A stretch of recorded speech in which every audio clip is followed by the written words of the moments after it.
ஹல்லேலூயா.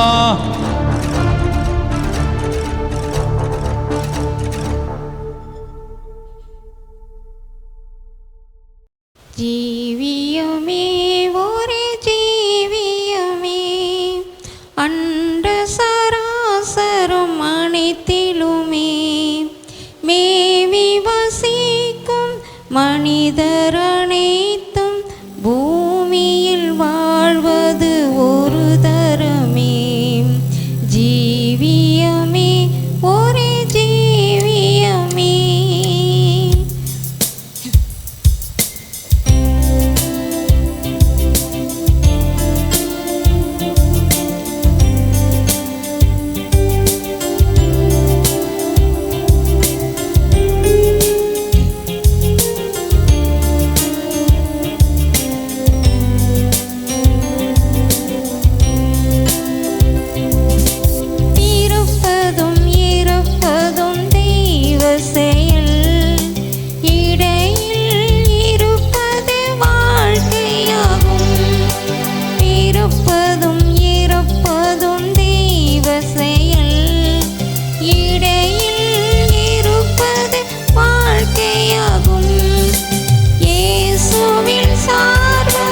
பரிசுத்தம் காணும் இதை வீடில் முடிவது வீழ்ச்சியாகும். ஜீவியமே ஒரே ஜீவியமே.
நம்ம கர்த்தருடைய வார்த்தைக்கு நேராய் கடந்து போவோம். இந்த நாளிலையும் வந்து கலந்து கொண்ட உங்கள் ஒவ்வொருவரையும் உயிர்த்தெழுந்த ஜீவனுள்ள இயேசு கிறிஸ்துவின் நல்ல நாமத்தினாலே வாழ்த்தி உங்களை வரவேற்கிறேன். இந்த நேரலையிலே கேட்டுக்கொண்டிருக்கிற நேரலையில் பார்க்க போகிற உங்களையும் இயேசுவின் நாமத்தினால் வாழ்த்தி ஆசீர்வதிக்கிறேன். கர்த்தர் தாமே நம்மை ஆசீர்வதிப்பாராக. இந்த நாளிலும் பாஸ்டர் இமானுவேல் டேவிட் அவர்கள் வந்து நம்மோடு கூட கர்த்தருடைய வார்த்தையை பகிர்ந்து கொள்வார். அல்லேலூயா, அல்லேலூயா. கர்த்தர் நல்லவர். கர்த்தர் நல்லவர்.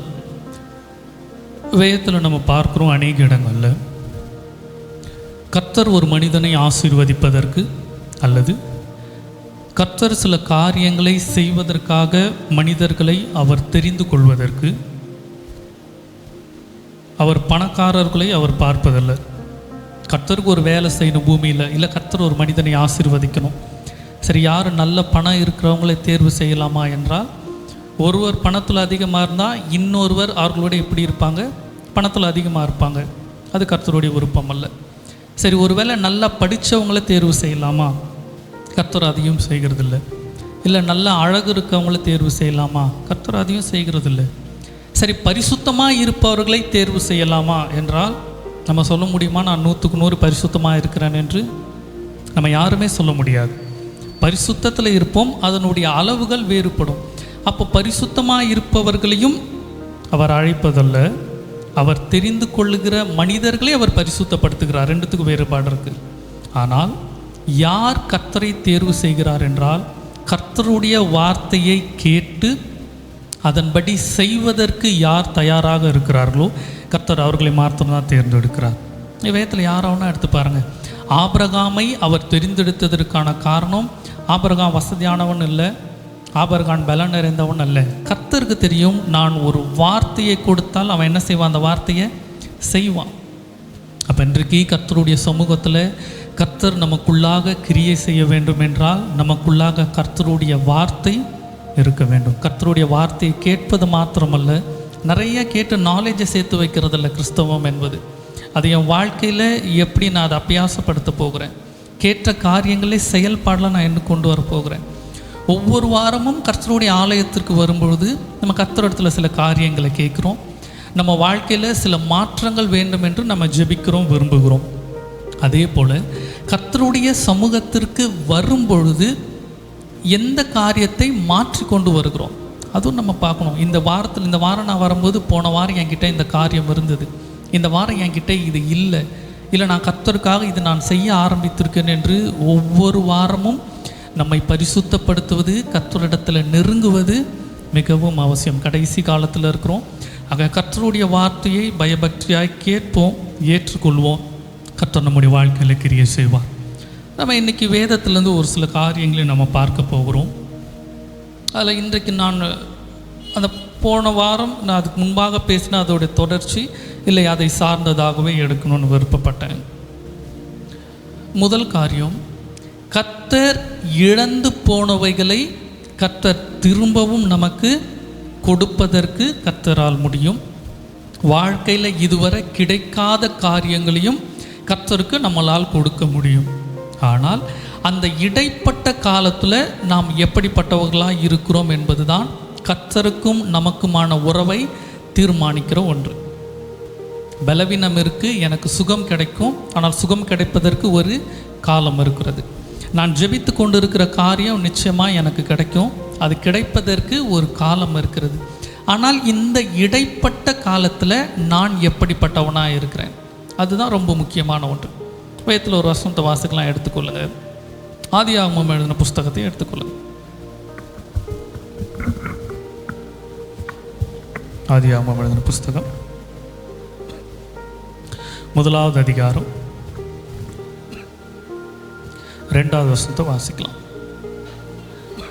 பூமியானது ஒழுங்கின்மையும் வெறுமையுமாய் இருந்தது, ஆழத்தின் மேல் இருள் இருந்தது, தேவ ஆவியானவர் ஜலத்தின் மேல் அசைவாடி கொண்டிருந்தார். இதில் 2 காரியத்தை நம்ம கவனிக்க வேண்டியிருக்கு. முதல் காரியம், பூமியானது, முதல்ல கவனிக்கணும், பூமி எப்படி இல்லை? ஒழுங்காக இல்லை. It was unformed. ஒரு சரியான ஒரு ஃபார்மேஷன் இல்லை, ஒழுங்கின்மையாக இருக்கிறது. முதல் காரியம்.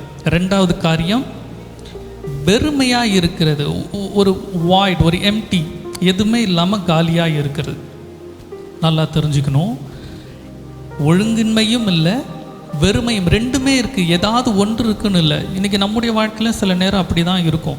சில நேரத்தில் சில காரியங்கள் நம்ம வாழ்க்கையில் இல்லாமலே இருக்கும். அது கிடைக்கவே இல்லை, அந்த இடம் வெறுமையாக இருக்குது. சில நேரங்களில் சில காரியங்கள் இருக்கும், ஆனால் எப்படிப்பட்டதாக இருக்கும்? ஒழுங்கின்மையாக இருக்கும். ஏதோ இருக்குது, ஆனால் ஒரு ப்ராப்பரான ஒரு வேலை இல்லை, சரியான ஒரு குடும்பம் இல்லை, எல்லாவற்றிலும் ஏதோ ஒழுங்கு இல்லாமல் சரியாக இல்லாமல் இருக்குது. இப்படிப்பட்ட சூழ்நிலைகள் நமக்கும் கடந்து வரும். அதில் ஆவியான ஒரு இடத்துல நாம் கற்றுக்கொள்ள வேண்டிய காரியம், அந்த வசனத்தை வாசிங்க. வெறுமையும் ஒழுங்கின்மையுமாய் இருந்தது, ஆழத்தின் மேல் இருள் இருந்தது, தேவ ஆவியானவர் ஜலத்தின் மேல் அசைவாடிக்கொண்ட. நல்லா கவனிக்கணும், வெறுமை இருக்குது, ஒழுங்கின்மை இருக்குது, இருள் இருக்குது, ஆனால் ஆவியானவர் அசைவாடி கொண்டிருந்தார் என்றால் இந்த ஹவர்ட் சொல்லுவாங்க. எப்படி என்றால், ஒரு பறவை ஒரு தண்ணீர் மீது அப்படியே மெதுவாக ரெக்கை விரித்து பார்ப்பது, அதுதான் அதனுடைய சரியான விளக்கம். அவர் கோபப்படலை, அவர் டென்ஷன் ஆகலை. நம்ம யோசித்து பார்ப்போம், நம்முடைய வாழ்க்கையில் இருள் இருக்குது, இல்லை நம்முடைய வாழ்க்கையில் ஒரு வெறுமை இருக்குது, ஒரு ஒழுங்கின்மை இருக்குன்னா நம்மளுடைய எமோஷன் நம்ம எதை ஃபீல் பண்ணுவோம்? கோபம் வரும், பயம் வரும், கலக்கம் வரும், நிறைய காரியங்களை யோசித்து கொண்டு இருப்போம். ஆனால் வேதத்தில் வாசிக்கிறோம், ஆவியானவர் ஜலத்தின் மீது அசைவாடி கொண்டிருந்தால் அமைதியாக ஒரு மூவ் கொடுக்கிறது. அதுதான் ஏன் அவருக்கு தெரியும், ஒழுங்கின்மையை ஒழுங்காய் அவரால் மாற்ற முடியும், வெறுமையை அவரால் நிரப்ப முடியும், இருளில் என்றால் இருளிலிருந்தே வெளிச்சத்தை அவரால் எடுக்க முடியும். இந்த காரியம் அவர் நன்காய் அறிந்ததுனால தான் அவர் கோபப்படலை, டென்ஷன் ஆகலை, அவர் அமைதியாக அசைவாடி கொண்டு இருக்கிறார். இன்றைக்கு இந்த விசுவாசம் தான் நம்ம இடத்துல இல்லாமல் போயிடுது. நமக்கு எல்லாருக்குமே அந்த ஒரு ப்ரைமரி ஃபேத் இருக்கும். என்ன ப்ரைமரி ஃபெய்த்னா, தேவன் அவர் தான் தேவன் என்பது நம்ம எல்லாரும் விசுவாசிக்கிறோம். அதை விசுவாசிக்கிறதுனால தான் இன்றைக்கி நம்ம ஆலயத்தில் வந்து அமர்ந்திருக்கிறோம். இல்லை என்று சொன்னால் நம்மளும் மற்றவருக்கு போல் வீட்டில் இருக்கலாம், மனப்போன போக்கில் இருக்கலாம், நேரத்தை எப்படியோ செலவிடலாம். ஆனால் நமக்கு எல்லாருக்குமே தெரியும் அவர்தான் தேவன், நமக்கு எல்லாமே அவர்தான் என்று தெரியும். அதனால தான் நம்ம ஆலயத்து வந்திருக்கிறோம். இது அந்த ஒரு ப்ரைமரி ஃபெய்த் என்பது. இன்டெப்த் இன்டலெக்சுவல் ஃபெய்த் என்பது, கர்த்தரால் எனக்கு எல்லாவற்றையும் அவர் எனக்கு செய்வார் என்பதில் ஒரு சந்தேகம் இருந்து கொண்டே இருக்கும். நான் முன்பு சொன்னது போல் வெளிப்படையாய் நம்ம பிரசங்கம் பண்ணலாம், ஊழியம் செய்யலாம், ஜெபிக்கலாம், கர்த்தருக்கென்று கொடுக்கலாம், மற்றவர்களுக்கு சாட்சி கூட சொல்லுவோம், மற்றவங்களுக்கு ஆண்டவர் குறித்து சொல்லுவோம், நீங்கள் ஆண்டவர் நல்லவர், நீங்கள் ஜெபிங்க, உங்களுக்கு அவர் நடத்துவார், இதெல்லாம் நடக்கணும். ஆனால் நம்முடைய இருதயத்துக்குள்ள என்ன இருக்கும்? அந்த ஒரு உறுதிப்பாடு காணப்படாது. நடக்கலாம், இல்லை எப்படியும் தெரியல, கர்த்தருடைய கரத்தில் இருக்கட்டும், இந்த காரியங்கள் தான் இருக்கும். இதுதான் சொல்கிறது ஆழமான விசுவாசம் என்பது. நமக்கு தெரியணும், நம்முடைய வெறுமை, நம்முடைய ஒழுங்கின்மை, நம்முடைய இருளை கர்த்தரால் மாற்ற முடியும். அதை முதல்ல விசுவாசிப்போம். இது என்ன ஒழுங்கு இல்லாமல் இருக்குது, இது எப்படி ஆகும்னு தெரியலையே, சந்தேகப்பட வேண்டாம். எல்லாவற்றையும் மாற்றக்கூடிய கர்த்தர் இருக்கிறார். சில நேரம் இதை பார்த்ததும் நமக்கு அந்த கோபம் வந்துடும், கவலை வந்துடும், வருத்தம் வந்துடும். அதெல்லாம் இருக்கக்கூடாது. நமக்கு இருக்க வேண்டியது எல்லாம் அதிக விசுவாசம். இன்றைக்கி அநேக நேரத்தில் நமக்கு எல்லாருக்கும் பயம் வந்துடும், என்ன செய்ய போகிறது தெரியலையே அப்படின்னு சொல்லி. பயத்திற்கு நேர் எதிர்ப்பதம் என்ன? தைரியம், இல்லையா? யாராவது ஒருத்தவங்க பயந்தான் நம்ம என்ன சொல்லுவோம்? பயப்படாதீங்க, தைரியமாக இருங்கன்னு சொல்லுவோம். ஆனால் கர்த்தருக்குள்ளாக இருக்கிற நமக்கு பயம் வரும்போது பயத்திற்கு பதிலாக தைரியம் வரக்கூடாது, அதற்கு பதிலாக விசுவாசம் கடந்து வர வேண்டும். அல்லேலூயா. தைரியம் என்பது நமக்குள்ள என்ன, சரி எப்படியோ நடந்துரும், இதுதான் தைரியம். ஆனால் விசுவாசம் என்பது கர்த்தர் எனக்காக எல்லாவற்றையும் அவர் செய்வார். அதான் நம்ம வேதத்தில் வாசிக்கிறோம். எடுத்துக்கொள்ளுங்க, மார்க் எழுதின சுவிசேஷ புஸ்தகத்தை எடுத்துக்கொள்ளுங்க. மார்க் 5வது அதிகாரத்தை எடுத்துக்கொள்ளுங்க. 36வது வசனத்தை வாசிங்க. அவர்கள் சொன்ன வார்த்தையை இயேசு கேட்ட உடனே ஜெப ஆலய தலைவனை நோக்கி, பயப்படாதே, விசுவாசம் உள்ளவனாய் இரு. பயப்படாதேன்னா என்னதான் சொல்லியிருக்கணும்? சரி தைரியமாக இருன்னு சொல்லியிருக்கணும். தைரியத்திற்கும் விசுவாசத்துக்கும் இருக்கிற மாறுபாடு, தைரியமாக இருனா ஏதாவது ஒரு வழியில் என்ன செய்யும், உனக்கு ஒரு பாயிண்ட் ஆஃப் ஹோப் கிடைக்கும், ஏதாவது உனக்கு நடக்கும், நீ அந்த நம்பிக்கையாக இரு, இதுதான் தைரியம்.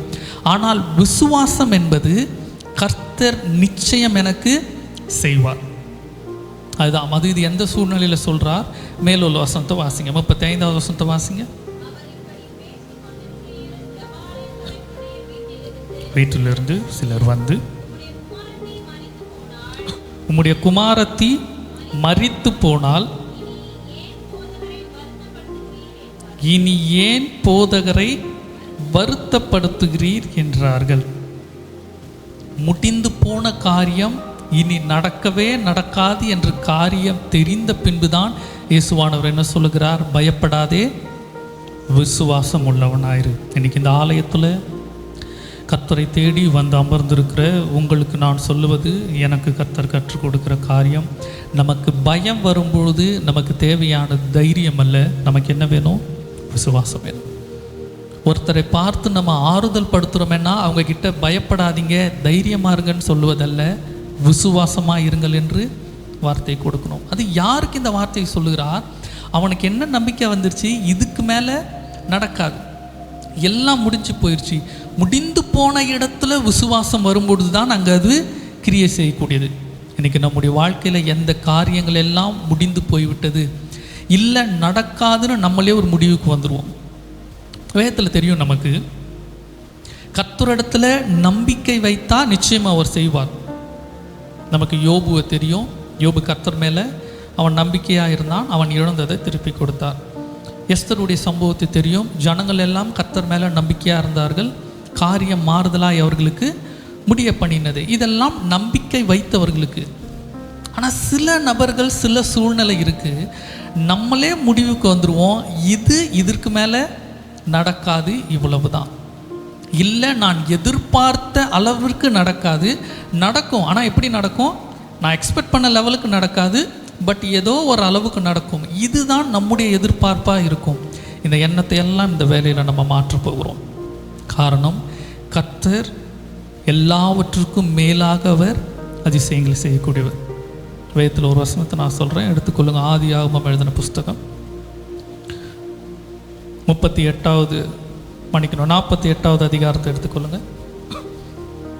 ஆதியாகமம் 48வது அதிகாரம் 11வது வசனத்தை வாசிங்க. இஸ்ரவேல் யோசேப்பை நோக்கி, அதாவது நமக்கு தெரியும் யாக்கோபு அவனுடைய மகன் யோசேப்பை நோக்கி, உன் முகத்தை காண்பேன் என்று நான் நினைக்கவில்லை, ஆனாலும் இதோ உன் சந்ததியையும் காணும்படி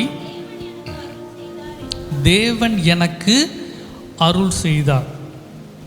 இஸ்ரவேலுடைய யாக்கோபுடைய நினைப்பு என்னவா இருந்தது?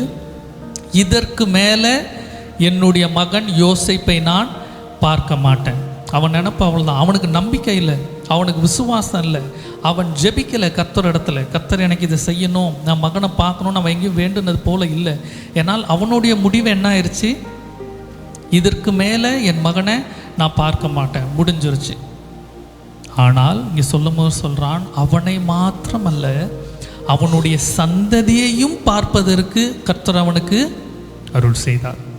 இன்றைக்கி நம்முடைய வாழ்க்கையிலும் சில காரியங்கள் நமக்கு கிடைக்காது, நடக்காது, நம்முடைய வாழ்க்கையில் முடிந்து போய்விட்டது என்று நினைத்து கொண்டிருந்தால் விசுவாசிப்போம், கர்த்தர் அவைகளையும் விட மேலானவைகளை நமக்கு கொடுக்க போதுமானவர். இன்றைக்கி அநேக நேரம் நமக்கு நாமே ஜெபிப்பதற்கு சில காரியங்கள் தெரியாது, எப்படி ஜெபிக்க வேண்டும் என்று. இருந்தாலும் நமக்கு நன்மையான காரியங்கள் நடக்கிறது என்றால் நமக்காக ஆவியானவரும் வேண்டுதல் செய்து கொண்டிருக்கிறார். தைரியமாக இருப்போம். நம்பிக்கை இல்லாத சூழ்நிலையிலும், நடக்கவே நடக்காது என்ற சூழ்நிலையிலும் கர்த்தர் இங்கு ஒரு அற்புதத்தை அவனுக்கு செய்வதற்கு வல்லவராக இருக்கிறார். இன்றைக்கி இந்த ஆலயத்தில் நான் திரும்ப அதே தான் சொல்கிறேன், முடிந்து போயிடுச்சு, நடக்காது, இதை மாற்ற முடியாது, இது இவ்வளவு தான், இதுதான் எனக்குன்னு எந்த ஒரு காரியத்திலையும் செட்டில் ஆயிட வேண்டாம். நம்மை ஆராதிக்கிற தேவன் வானத்தையும் பூமியும் படைத்த சர்வ வல்லமை உள்ளவர். அவரால் இழந்ததையும் திருப்பி கொடுக்க முடியும், கிடைக்காத ஒன்றையும் உருவாக்கி அவரால் நமக்கு கொடுக்க முடியும். வேதத்திலேருந்து ஒரு மனிதனை குறித்து சொல்ல விரும்புகிறேன். தன்னுடைய ஸ்தானத்தை விட்டு தன்னுடைய நிலைமையை எல்லாம் இழந்து மீண்டும் கர்த்தர் அவனுக்கு அதை எப்படி திருப்பி கொடுத்தார் அதை பெறுவதற்கு அவன் என்ன செய்து கொண்டான். இந்த 2 காரியமும் ரொம்ப அவசியம். ஏன்னா ஆலயத்திற்கு வரும்போது கர்த்தர் வெறும் ஆசீர்வதிப்பார் என்று சொல்வதனால ஆசீர்வாதத்தை பெற்றுக்கொள்ள முடியாது. ஆசீர்வாதம் நமக்கு தேவை. அதை பெற்றுக்கொள்வதற்கு எந்த காரியத்தை செய்ய வேண்டும் என்பதையும் நம்ம அறிந்து கொள்ள வேண்டும். வாசிக்கலாம், வேதத்தில் எடுத்துக்கொள்ளுங்க. ஆதியாகமம் எழுதின புஸ்தகம் 38வது அதிகாரம் 1வது வசனத்தை வாசிக்கலாம். அக்காலத்திலே யூதா தன் சகோதரரை விட்டு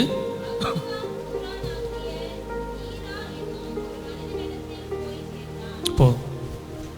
இந்த யூதாவை குறித்து தான் நம்ம தியானிக்க போகிறோம்.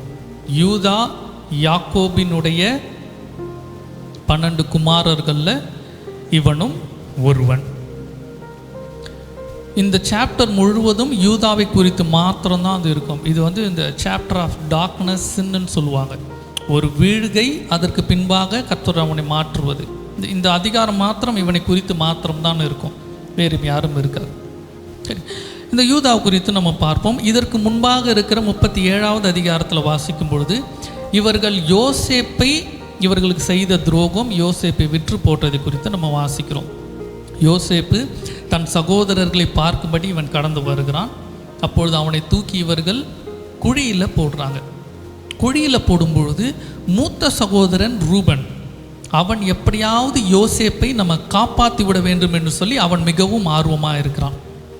அவனுக்கு எப்படியாவது தன்னுடைய சகோதரனை தன்னுடைய தந்தை இடத்துல சேர்க்கணும் என்று சொல்லி மூத்த சகோதரன் ரூபனுக்கு மிகவும் விருப்பமாக இருக்கிறது. ஆனால் அவங்க சாப்பிட்டு முடிச்சுட்டு கொஞ்ச நேரம் இடைவெளி, ரூபன் அந்த இடத்துல இல்லை. அவன் எங்கே போனான்னு நமக்கு தெரியல, வேதத்தில் அது போடப்படலை. இந்த கொஞ்ச நேர இடைவெளியில் யூதா யோசேப்பை இஸ்மவேலரிடத்தில் விற்று போடுவதற்கு இவன் முதலாவது அந்த இனிஷியேட் எடுக்கிறான். விற்றது என்னவோ எல்லா சகோதரர்களும் தான். ஆனால் அதற்கான அந்த முதல் முயற்சி வார்த்தையை கொடுத்தது யார்? யூதா. அதை வேணா வாசிக்கலாம், எடுத்துக்கொள்ளுங்க. 37வது அதிகாரத்தில் 26வது வசனமும் 27வது வசனமும் வாசிங்க. யூதா தன் சகோதரரை நோக்கி, நான் தம்முடைய சகோதரனை கொன்று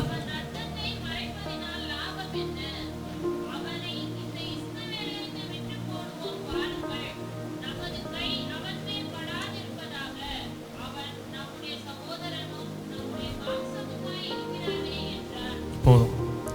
இப்போ இவனை விற்று போடுவதற்கு முதல்ல முடிவெடுத்தது யாரு?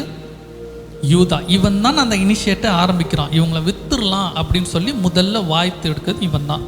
இதை நினைவில் வைத்துக்கொள்வோம். அப்போ முதலாவது பார்க்கணும், யூதாவின் இடத்துல காணப்பட்டதான ஒரு சரியில்லாத குணம், அவனுடைய பொறுப்பை அந்த இடத்துல அவன் இழந்து போகிறான். அவனுடைய பொறுப்பு என்ன?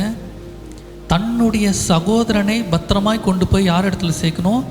தகப்பன் இடத்துல சேர்க்கிறது இவனுடைய பொறுப்பு, அது இவனுடைய ரெஸ்பான்சிபிலிட்டி. அதை இவன் உணரவே இல்லை, அதை அவன் அசட்டை பண்ணுறான். தகப்பன் வீட்டுக்கு போனால் நம்ம இடத்துல கேள்வி கேட்பாரு, இல்லை நம்முடைய சகோதரனாச்சே, இவனை பாதுகாக்க வேண்டிய பொறுப்பு யாருடையது? நம்முடைய பொறுப்பு. இவனை குழியில் போட்டாலும் குழியிலிருந்து வெளியில் எடுத்து தகப்பன் இடத்துல சேர்க்கணும். இந்த காரியம் எல்லாம் விட்டுட்டு இவன் என்ன சொல்கிறான்? இவன் என்ன செஞ்சிடலாம்? நம்ம விற்று போட்டுடலாம். தன்னுடைய பொறுப்பை இழந்ததான ஒரு மனிதன் யூதா. இது முதல்ல குறித்து வச்சுக்கொள்ளுங்க. யூதா தன்னுடைய பொறுப்பை இழந்த ஒருவன். இன்னைக்கு யோசித்து பார்ப்போம். இந்த பூமியில் கர்த்தர் நம்மை படைத்து நமக்கு கர்த்தர் கொடுக்கப்பட்ட காரியத்தில் அவர் கொடுத்த பொறுப்பில் சரியாக இருக்கிறோமா என்பதை ஆராய்ந்து பார்க்கணும். கர்த்தர் கொடுத்த வேலையில் நான் வேலையில் உண்மையாக இருக்கிறேனா? என்னுடைய பொறுப்பை நான் சரியாக செய்கிறேனா? கர்த்தர் ஊழியர் என்ற ஒரு ஸ்தானத்தை கொடுக்கிறார் என்றால் சபையை நடத்துவது, போதனைகளை சரியாக சொல்லுகிற காரியத்தில் நான் சரியாக இருக்கிறேனா? விசுவாசிகள் என்ற ஸ்தானத்தை கொடுத்திருப்பார் என்றால் சபைக்கு வருவது, கர்த்தருக்கு செய்ய வேண்டிய காரியங்களை நான் சரியாக செய்கிறேனா? பெற்றோர் என்ற ஒரு ஸ்தானத்தை கொடுத்திருப்பார் என்றால் பிள்ளைகளை சரியாக வளர்க்க வேண்டிய ரீதியில் வளர்த்து என்னுடைய பொறுப்பை நான் சரியாய் செய்கிறேனா?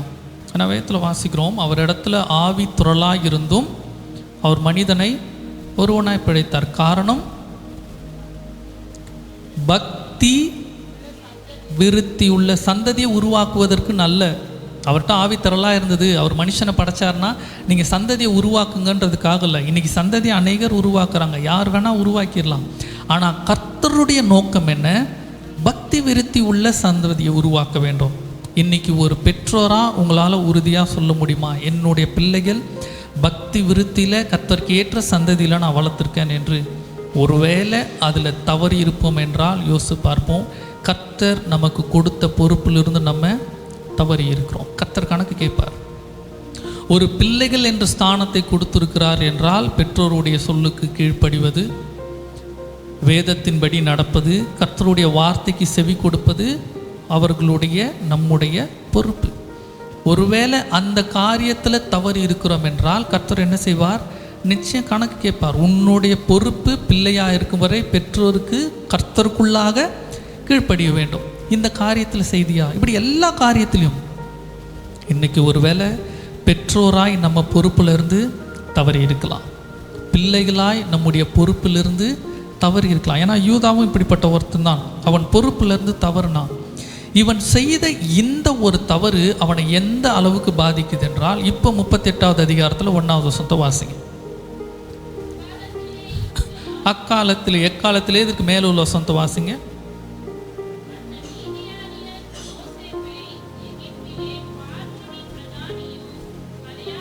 37வது அதிகாரத்தில் கடைசி வசனம் வாசிங்க, கடைசி பகுதி வாசிங்க. அதில் போத்திபார் என்பவனிடத்தில் விற்றார், இவனை சகோதரன் இடத்துல விற்றுட்டார்கள். பின்பு அதுக்கு அடுத்து வரும்போது வாசிங்க. இப்போ அக்காலத்திலே யூதா தன் சகோதரரை விற்று, இப்போ என்ன நடந்திருக்கணும்? இவன் சகோதரனை இவர்கள் விற்றான் என்று யோசேப்புக்கு மன்னிக்கணும் யாக்கோபுக்கு தெரிய வருகிறது. அவன் மிகவும் துக்கப்படுகிறான். அவன் துக்கப்படுவதற்கு ஆறுதல் படுத்த வந்தாலும் அதை அவன் ஆறுதலை ஏற்றுக்கொள்வதற்கு அவன் விரும்பவில்லை. அவன் அதற்கு அனுமதிக்கல. வேதத்தில் அப்படி தான் வாசிக்கிறோம். இவ்வளவு துக்கப்படுத்துகிறான்.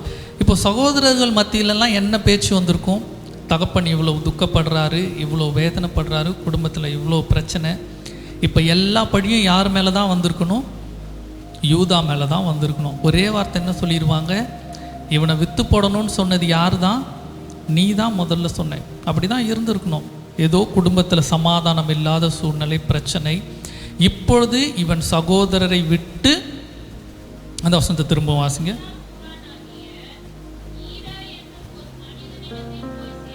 சேர்ந்தான், அத்துல்லாமிற்கு வந்து செய்தான், தம் சகோதரரை விட்டு பிரிந்து. இவன் செய்த இந்த ஒரு தவறு, இவன் இழந்த இவன் பொறுப்பை விட்டதின் காரணம் முதலாக இவன் பெற்றோரை இழக்க வேண்டியதாக இருக்கு. இவன் தகப்பனை இவன் இழந்து போகிறான். அடுத்த காரியம், இவனுடைய கூட பிறந்த சகோதரரை இவன் இழக்க வேண்டியதாக இருக்குது. இவனுடைய குடும்பத்தை இவன் இழந்து போகிறான். இவனுக்கு கொடுக்கப்பட்டதான ஸ்தானத்தை இவன் இழந்து போகிறான். இன்னும் குறிப்பாக சொல்லணும்னா, இவனுடைய சொல்லுக்கு இவனுடைய சகோதரர்கள் என்ன செய்தாங்க? கட்டுப்படக்கூடியதாங்க. இவன் வாய்ஸுக்கு அங்கே ஒரு எப்படி சொல்லுவது, இவன் சொன்னாக்கா அவர்கள் செய்வார்கள், அதுக்கு மறுபேச்சு இருக்காது. ஏன்னா மற்ற சகோதரர்களுக்கெல்லாம் அந்த அதிகார துணி இருந்துதான் தெரியல. ஏன்னா இவன் சொன்னது மற்ற சகோதரர்கள்லாம் என்ன செய்தாங்க? அதற்கு கேட்டாங்க. அப்போ சகோதரர்கள் மத்தியில் இவனுடைய கை உயர்ந்திருந்தது. ஆனால் இப்போ அந்த நிலைமை என்ன ஆகுது? அவனை விட்டு போகிறது. அவன் இருந்த நிலைமையை விட ஒரு தாழ்மையான ஒரு நிலைமைக்கு வரான். அவனுக்கு இருந்ததான சமாதானம் அவனை விட்டு கடந்து போயிடுச்சு. ஆபிரகாமுக்கு உண்டான ஆசீர்வாதங்கள் சந்ததி சந்ததியாக வரும்னா, இப்பொழுது இந்த ஆசீர்வாதம் இவனை விட்டு கடந்து போனது. இவனுடைய பாவம் இவனை தொடர்ந்து பிடித்தது, இவன் செய்த காரியங்கள். ஆனால் அது வேணால் தொடர்ந்து வாசிக்கலாம், எடுத்துக்கொள்ளுங்க. 38வது அதிகாரத்தில் 2வது வசனத்தை வாசிங்க. அங்கே யூதா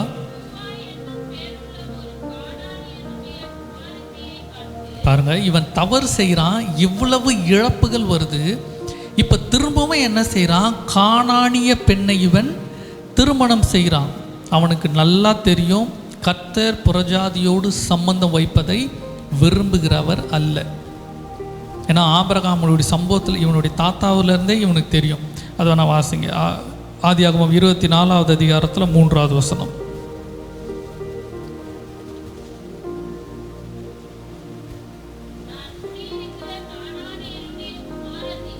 நான் குடியிருக்கிற கானானியருடைய குமாரத்திகளில் நீ உன் குமாரன் பெண் கொள்ளாமல் என் தேசத்திற்கும் இனத்தாருக்கும் போய்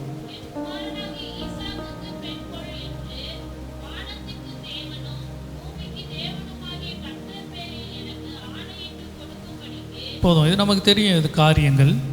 அப்போ இவனுக்கு நன்றாக தெரியும் கானானிய பெண்களோடு சம்பந்தம் வைக்கக்கூடாது என்று சொல்லி. ஆனால் சில நேரத்தில் என்ன ஆயிரும், நம்மளும் சில நேரத்தில் ஒரு வேலை இருக்கலாம், நம்ம வாழ்க்கையில் எல்லாம் இழந்து எல்லாம் வெறுத்து போய் ரொம்ப மனவேதனை வரும்பொழுது கர்த்தருக்காக நிற்கணும், இது தவறான காரியம், இதை செய்யக்கூடாது என்கிறதான காரியம் தெரிந்திருந்தாலும் சில நேரம் எப்படி ஆயிரும், எல்லாம் போயிடுச்சு, இதுக்கு மேலே என்ன இருக்கிறது, போ, எவ்வளோ இருந்து என்ன பிரயோஜனம்.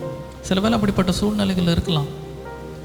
நமக்கு இருக்கிற உபவாசங்கள், ஜபங்கள், வேத வாசிப்புகள் சில நேரம் என்ன ஆயிரும், ஆமாம் இவ்வளோ வேதனை இருக்குது, இவ்வளோ பிரச்சனை இருக்குது. சில நேரம் நமக்கு தோணும் வேதத்தை படிக்கலாம், கொஞ்சம் நேரம் ஜெபிக்கலாம், ஊழியங்களில் கலந்து கொள்ளலாம், இந்த காரியங்கள்லாம் தோணும்.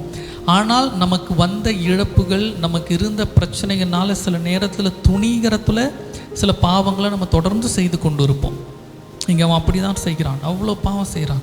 இன்னும் தொடர்ந்து பார்க்கும்போது நான் சொன்னது போல் உங்கள் பாவம் உங்களை தொடர்ந்து பிடிக்கும் என்பது போல இவன் செய்த தவறு இன்றும் இவனை தொடர்ந்து கொண்டே இருக்கிறது. நல்லா நினைவில் வைத்துக்கொள்ளணும், நாம் எதை விதைக்கின்றோமோ அந்த காரியத்தை நாம் அறுப்போம். இன்றைக்கு உங்கள் பெற்றோருக்கு பிள்ளைகள் எந்த காரியத்தை செய்கிறார்களோ அந்த காரியங்கள் ஒரு நாள் அவர்களுக்கு திருப்பி கொடுக்கப்படும். இல்லை ஒருவேளை நீங்கள் பிள்ளைகளுக்கு எந்த காரியங்களை நீங்கள் செய்கிறீங்களோ அந்த காரியம் உங்களுக்கு திரும்ப கொடுக்கப்படும். நீங்கள் உங்கள் மாமியாருக்கு, உங்கள் மாமனாருக்கு எந்த காரியத்தை நீங்கள் செய்கிறீங்களோ அந்த காரியம் உங்களுக்கு மீண்டும் செய்யப்படும்.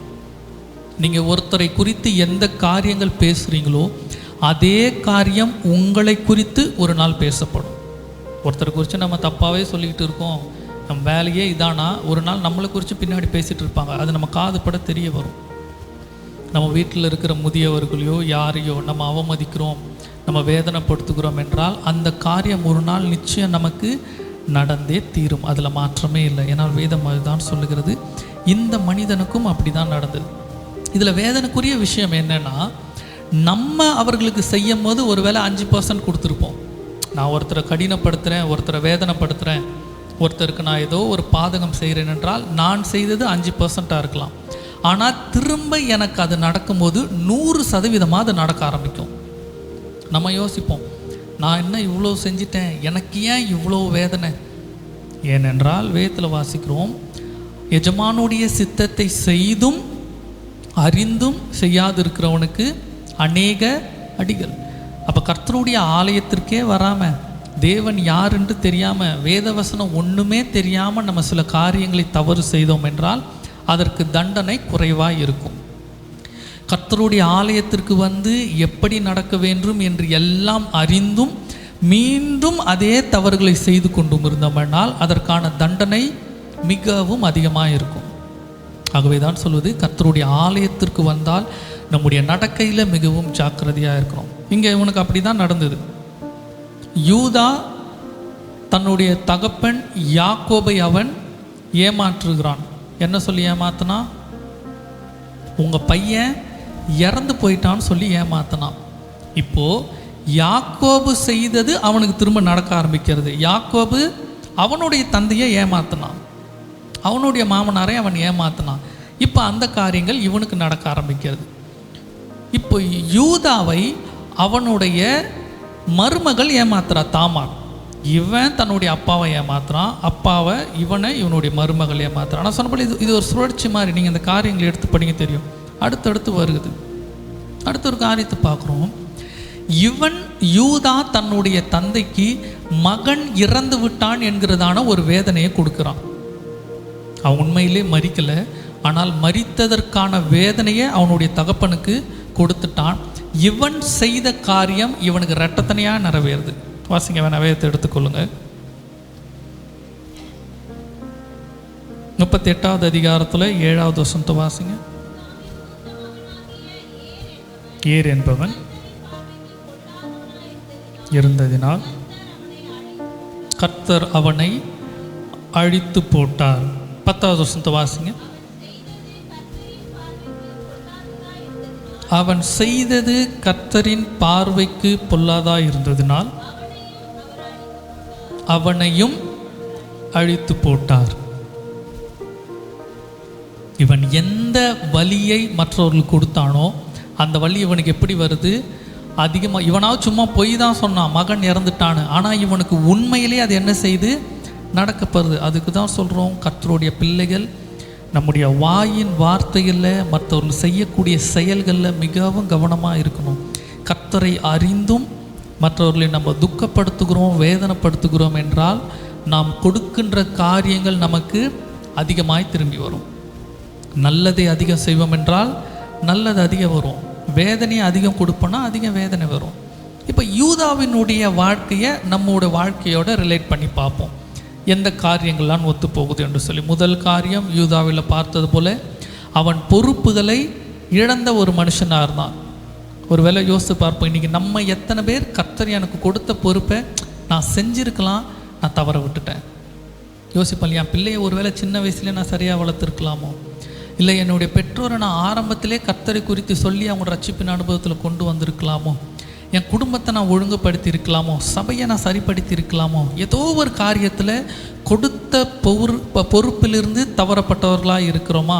முதல் காரியம் ஒரு வேளை இருக்கலாம். அடுத்து, கிடைத்த ஆசீர்வாதங்கள் எல்லாம் இழந்து போன ஒரு சூழ்நிலையில் இருக்கிறோமா? இதற்கு முன்பாக நல்லா இருந்தேன், இப்போ என் சூழ்நிலை நான் தாழ்ந்து போயிட்டேன்.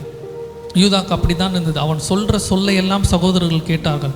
அவன் வாய்ஸுக்கு அங்கே ஒரு ரூலிங் பவர் இருந்தது. அவன் சொன்னால் அது நடக்கும். அவன் உயர்வான ஸ்தானத்தில் இருந்தான். இப்போ சகோதரர்களை விட்டு தனியாக வரக்கூடிய நிலைமை. ஆபிரகாமின் கூடிய ஆசீர்வாதங்களை இழந்து போனான். கர்த்தருக்கு பிரியமில்லாத காரியத்தை தெரிந்தும் பாவம் செய்தான். நம்ம அந்த மாதிரி இருக்கிறோமா? கர்த்தருக்கு பிரியமில்லாத காரியம் என்று தெரிந்தும் ஒருவேளை பாவம் செய்யக்கூடியதான ஒரு நிலைமை. அடுத்த ஒரு காரியம், தான் செய்த காரியங்கள் அவனுக்கு பன்மடங்காய் திரும்ப செய்யப்படுது. அந்த வேதனை ரொம்பவும் கொடியது. 2 பிள்ளைகளும் மரித்து போகிறாங்க. சகோதரர் இல்லை, தகப்பனை விட்டு பிரிந்திருக்க சூழ்நிலை, 2 பிள்ளைகளும் மரித்து போடுறாங்க. இவ்வளவு ஒரு வேதனையான சூழ்நிலை உடைந்து போயிருக்கிறான். இந்த மனிதனை கர்த்தர் எடுத்து மீண்டும் அவர் கட்டுவித்தார். இப்படிப்பட்ட யூதாவையே அவர் கட்டுவிப்பார் என்றால் கர்த்தர் அதே போல சூழ்நிலையில் இருக்கிற நம்மையும் கட்டுவிப்பதற்கு கர்த்தரால் முடியும். என் பொறுப்பை நான் மிஸ் பண்ணிட்டேன், நான் ஒழுங்கு இல்லாமல் இருக்கிறேன், நான் தவற விட்டுட்டேன், தெரிஞ்சே நான் பாவம் செஞ்சிட்டேன். நான் செய்த ஒரு சின்ன தப்புக்கு எனக்கு வர்ற தண்டனை எப்படி இருக்குது? அதிகமாக இருக்குது. நான் தப்பு பண்ண தான் அநேக நேரம் சொல்லுவோம், நான் தப்பு பண்ண தான் ஒத்துக்கிறேன். ஆனால் இவ்வளவு பெரிய தண்டனைக்கு ஏற்ற தப்பானா அது கிடையாது. எனக்கு தண்டனை மிகவும் அதிகமாக இருக்குது, ரொம்ப வேதனையில் இருக்கிறேன், எல்லாம் இழந்து போன சூழ்நிலையில் இருக்கிறேன் என்றால் இதே காரியத்தை ஞாபகம் வச்சுப்போம். இப்படி எல்லாம் இழந்து போன ஜபாலய தலைவனுக்கு இயேசுவானவர் என்ன சொன்னார்? பயப்படாதே, விசுவாசம் உள்ளவனாயிரு. அதே காரியத்தை நம்மளும் எடுத்துப்போம். எல்லாம் இழந்து போயிருந்தாலும் பயப்பட வேண்டாம், விசுவாசம் உள்ளவனாக இருப்போம். இந்த வாசிக்கலாம், கர்த்தர் அவனை ரெஸ்டோர் பண்ணது பார்க்கலாம். ஆதியாகமம் 49வது அதிகாரத்தை எடுத்துக்கொள்ளுங்க. ஆதியாகமம் 49வது அதிகாரம் 1வது வசனத்தை வாசிங்க. யாக்கோபு தன் குமாரரை அழைத்து, இங்கு கூடி வாருங்கள், கடைசி நாட்களில் உங்களுக்கு நேரிடும் காரியங்களை அறிவிப்பேன். போதும். இப்போது அவனை ஆசீர்வதிக்கும்படி அவன் சகோதரரை வர சொல்கிறான். இப்போ 8வது வசனத்திலிருந்து 8வது வசனம் ஒரு வாசிங்க, 9 ஒரு வாசிங்க, 10வது ஒரு வசனத்தை ஒரு வாசிங்க.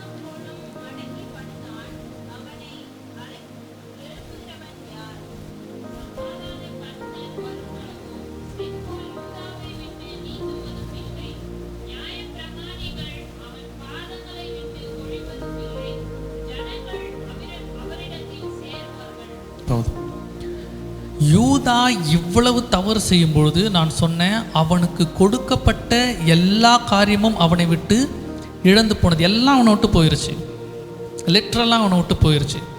அவன் தவறு செய்தான், திரும்ப திரும்ப தவறு செய்யும் பொழுது ஆபிரகாமுக்கு உண்டான ஆசீர்வாதங்கள் அவனை விட்டு போயிடுச்சு.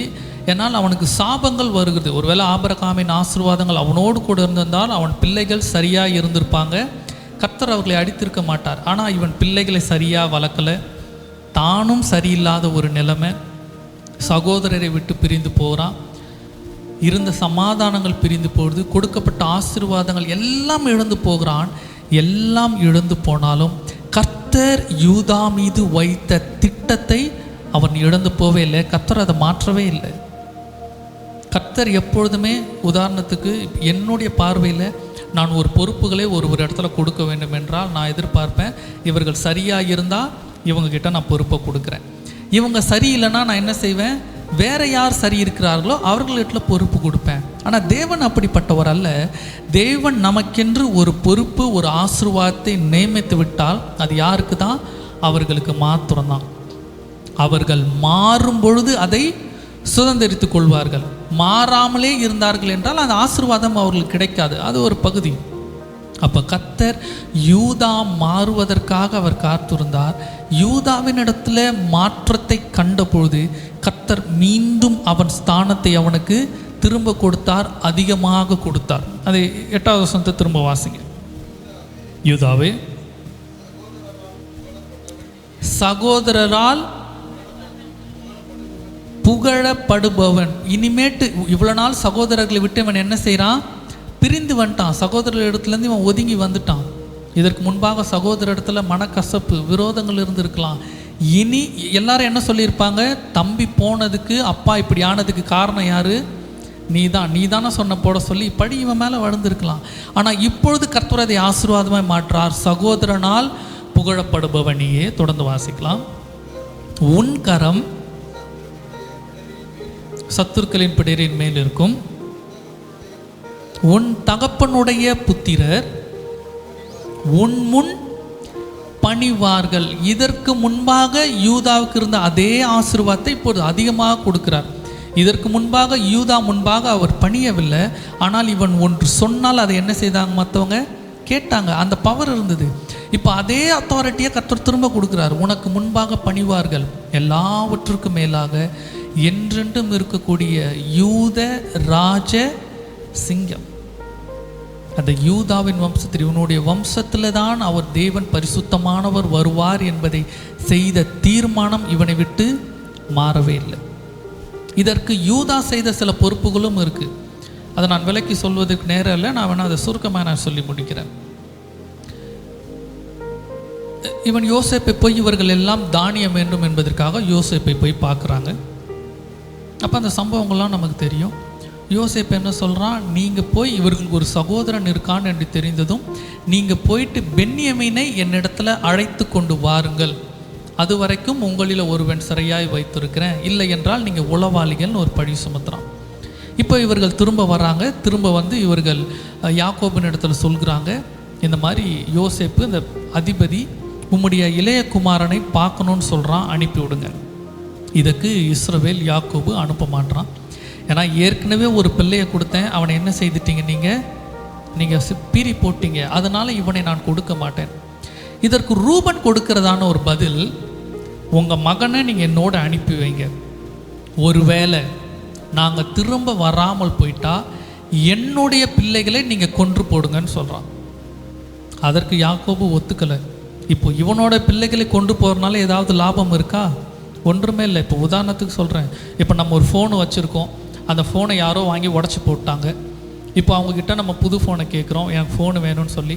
அதுக்கு அவங்க இந்தாங்க பதிலுக்கு வேணால் என் ஃபோனை உடச்சிக்கோங்கன்னு சொன்னால் நம்ம உடைப்போமா? சின்ன பிள்ளைங்க வேணால் சொல்லும், உன் பென்சிலுக்கு பதிலாக என் பென்சிலை உடச்சிட்டா சமாதானம். நம்ம என்ன செய்வோம்? உன் ஃபோனை உடைக்கிறதுனால எனக்கு ஒரு லாபமும் இல்லை, எனக்கு என் ஃபோன் தான் வேணும். அதான் அந்த மெச்சூரிட்டி லெவல். இங்கே அவன் பிள்ளையை அனுப்ப மாட்டேன்றான். ஏன்னா உன் பிள்ளையை கொண்டு போகிறதுனால எனக்கு என்ன?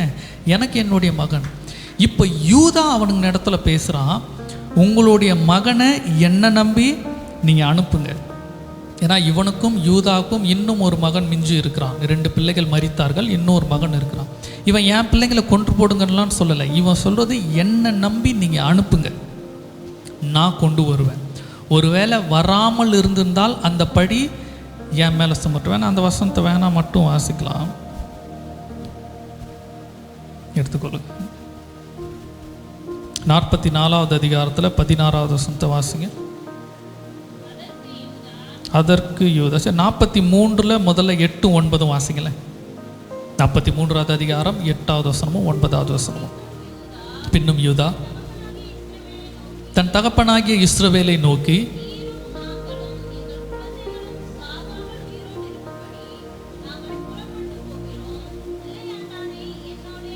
பிள்ளையாண்டானை என்னோட அனுப்பும், அவனுக்கு நான் உத்தரவாதம் பண்ணுவேன், அவனை என்னிடத்தில் கேளும், நான் அவனை உம்மிடத்தில் கொண்டு வந்து உமக்கு முன்பாக நிறுத்தாமல் போனால்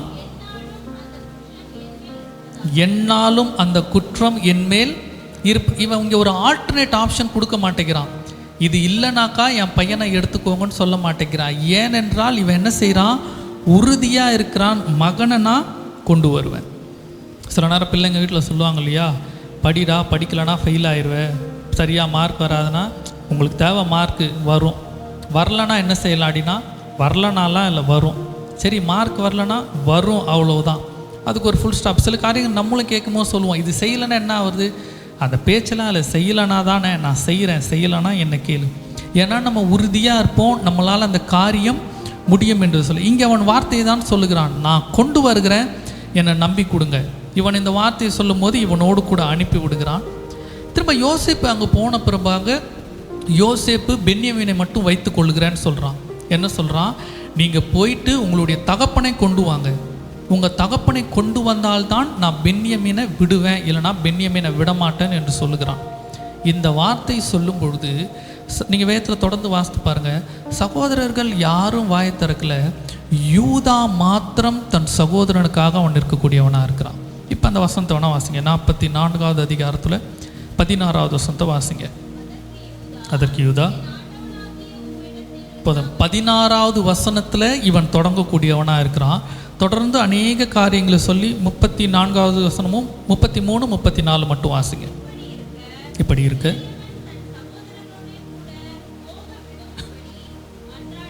மன்றாடுகிறேன், உம்முடைய அடியானாகிய நான் இளையவனுக்கு பதிலாக இங்கே என் ஆண்டவனுக்கு அடிமையாக இருக்கிறேன். இளையவனை விட்டு எப்படி என் தகப்பனிடத்திற்கு போவேன், போனால் என் தகப்பனுக்கு நேரிடும் தீங்கை நான் எப்படி காண்பேன். இதற்கு முன்பாக பார்த்தோம், யோசேப்புக்கு இதே போல் சம்பவம் நடக்கும்பொழுது அப்பெல்லாம் அதை யோசிக்கலை. என் தகப்பனுக்கு நேரிடும் தீங்கை எப்படி காண்பேன், ஐயோ தம்பி இல்லைன்னு சொன்னால் தகப்பன இடத்துல எப்படி போவது, இதெல்லாம் அவன் யோசிக்கவே இல்லை. ஆனால் காலப்போக்கில் இந்த இடத்துல வரும்போது நீங்கள் தொடர்ந்து வாசிங்க, இவன் சொல்கிறான், என்னுடைய சகோதரன் இல்லாதபடி நான் என் தகப்பன் இடத்திற்கு நான் போகவே மாட்டேன், நீங்கள் வேணா அவனுக்கு பதிலாக என்ன அடிமையாக எடுத்துக்கொள்ளுங்க. இந்த ஒரு குணாதிசயத்தை தான் இன்னைக்கு கர்த்தர் அநேக நேரம் நம்ம இடத்துல எதிர்பார்க்குறார். இதற்கு முன்பாக அவனுக்கு இருந்த சம்பவம் என்ன, தகப்பன் எப்படி போனால் என்ன, எவ்வளோ வேதனைப்பட்டான் என்ன, அதை குறிச்செல்லாம் அவன் கவலைப்படலை. தன்னுடைய சகோதரன் எப்படியோ போகிறான், அதை குறிச்செல்லாம் அவன் கவலைப்படலை. ஆனால் பிற்காலத்தில் வரும்பொழுது சகோதரனுக்காக அவன் பாரப்படுகிறான், கொடுத்த வாக்குக்காக அவன் நின்று கொண்டு இருக்கிறான். என் தந்தை இனி வேதனைப்படுறதை நான் என்ன செய்ய மாட்டேன், நான் பார்க்க மாட்டேன். என் தம்பிக்காக நான் என்னவா மாறுறேன், அடிமையாக மாறேன். இதற்கு முன்பாக தன்னுடைய சகோதரனை அடிமையாய் விற்று போட்டுருவேன். இந்த இடத்துல வரும்போது நான் வேணா அடிமையாக வர்றேன், என் சகோதரனை விட்டுருங்க. இவன் விடாப்புடியாக இருக்கிறான், என் சகோதரனை விட்டு நான் போவே மாட்டேன். அதுதான் வசனம் 16வது வசனத்துலேருந்து 34வது வசனம் வரைக்கும். இந்த காரியங்களை கேட்ட பின்பு யோசேப்பு அவன் துக்கம் தாழ முடியாதபடி அவன் அழுது அவர்களோடு அவன் சேர்த்து கொண்டான் வாசிக்கிறோம். இதற்கு பின்பாக தான் அவன் ஆசீர்வாதங்கள்லாம் வருகிறது. அப்போ என்ன காரியம், யூதாவை கர்த்தர் ஆசீர்வதிப்பதற்கு அவனிடத்துல இருந்த மாற்றம் மிக முக்கியம். எல்லாத்தையும் இழந்து போனவன் தான், தெரிஞ்சே தப்பு செஞ்சவன் தான், சாபத்தின் மேலே சாபத்தை வாங்கி கொண்டவன் தான். எல்லா சூழ்நிலையும் இருந்தாலும் அவனிடத்துல இருக்கிற அந்த சொற்ப நல்ல குணத்தை பார்த்த கர்த்தர் அவனுக்கு நியமித்த ஆசீர்வாதத்தை அவனை விட்டு எடுக்கவே இல்லை. இன்னைக்கு நம்முடைய வாழ்க்கையிலும் நம்ம எல்லாவற்றையும் இழந்து போயிருக்கலாம், சாபங்களை வாங்கியிருக்கலாம், யூதாவினுடைய அதே சூழ்நிலையில் காணப்படலாம். ஆனால் நம்மிடத்துல கொஞ்சம் நல்ல குணங்களை கர்த்தர் காண்பார் என்றால் கர்த்தர் நமக்கு கொடுத்த ஆசீர்வாதத்தை நம் தலையின் மீது நிலைத்திருக்க பண்ணுவார். கடைசி ஒரு வசனம் வாசிக்கலாம், எடுத்துக்கொள்ளுங்க. உபாகமம் எழுதின புஸ்தகம் 30வது அதிகாரம் 2வது வசனமும் 3வது வசனமும் வாசிக்கலாம். அப்பொழுது யாக்கோபு, உபாகமம் 30:2-3 வாசிக்கலாம். உன் தேவனாகிய கர்த்தர் இடத்திற்கே திரும்பி, கர்த்தர் இடத்திற்கும் என்று இல்லை, கர்த்தர் இடத்திற்குன்னு சொல்லலை, கர்த்தர் இடத்திற்கேனா வேற எங்கேயும் போகக்கூடாது, உனக்கு வேற ஆப்ஷனே கிடையாது, இது ஒரே வழிதான். கர்த்தர் இடத்திற்கே திரும்பி இன்று நான் உனக்கு கற்பிக்கிறபடியெல்லாம் நீயும் உன் பிள்ளைகளும் உன் முழு இருதயத்தோடும்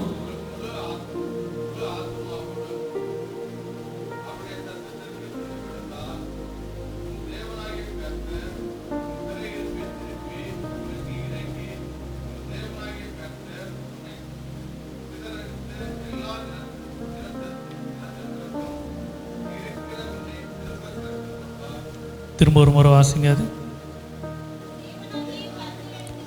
உன் தேவனாகிய கர்த்தரிடத்திற்கே திரும்பி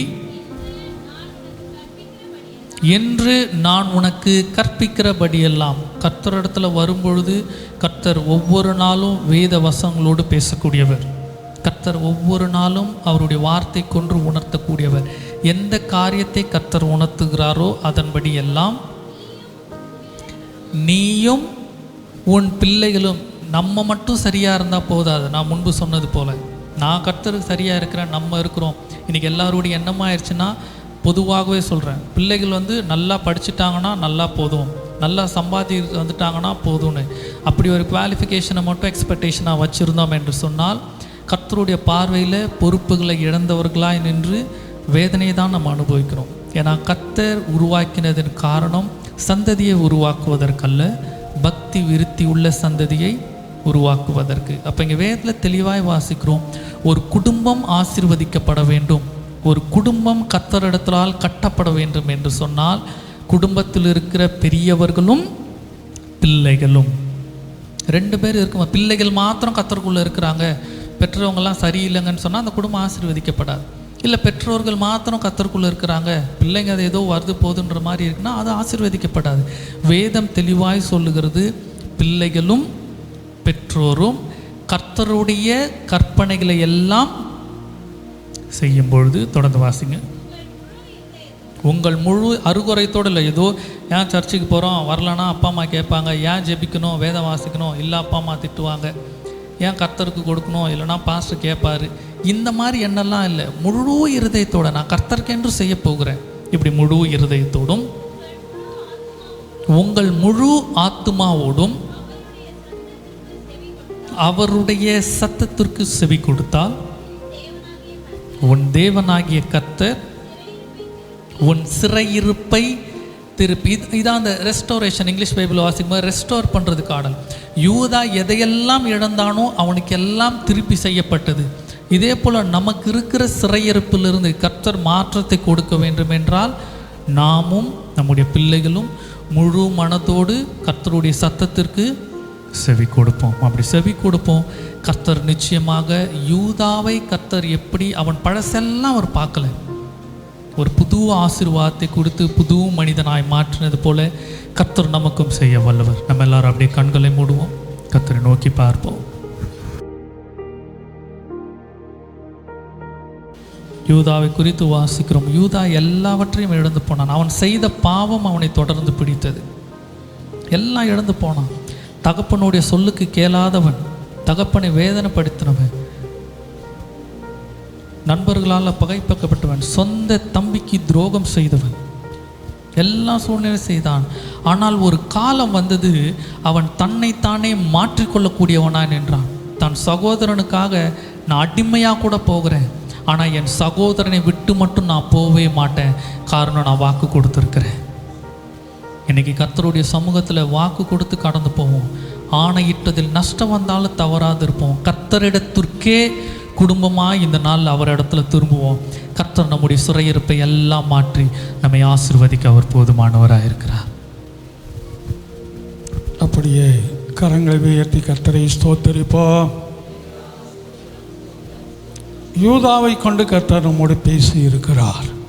அதை நமக்கென்று எடுத்துக்கொள்ளுவோம். அந்த ஆசீர்வாதத்தை நாமும் சுதந்திரித்துக் கொள்ளுவோம்.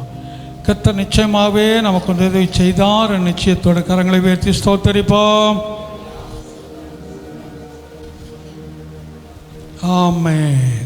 நம்முடைய கர்த்தராக இயேசு கிறிஸ்துவின் கிருபையும் பிதாவாகிய தேவனுடைய அன்பும் பரிசுத்த ஆவியானுடைய ஆலோசனை வழிநடத்தல் சமாதானம் நம் அனைவரோடும் கூட வேலைகள், தொழில்கள், படிப்போடு கூட இன்று மேலும் சதா காலம் நிலைத்திருப்பதாக. ஆமென்.